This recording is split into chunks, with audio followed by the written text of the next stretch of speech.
So no one's ever asked me personally what I keep in Neptune's vest pockets, but I decided I'm going to show you guys. So let's go.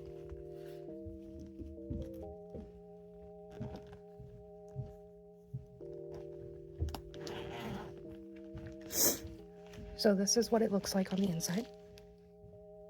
So I have my emergency meds. I have a washcloth just in case something happens.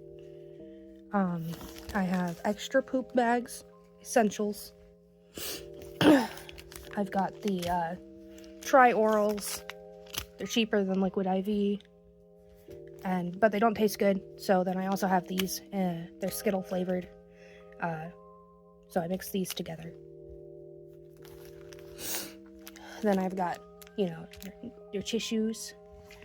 And then I have these in there because you never know when you're going to go outside and go to an appointment or something, and then you get out and it's a way hotter outside than it was when you went in.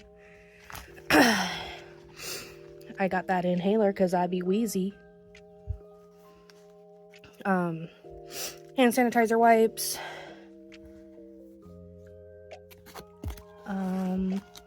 We got the federal law cards, the ADA cards, because access issues happen. We've got a acetaminophen, just in case. And last but not least, we have antimicrobial hand wipes, because I don't want to get sick. Yeah, so that's everything I keep in Neptune's vest.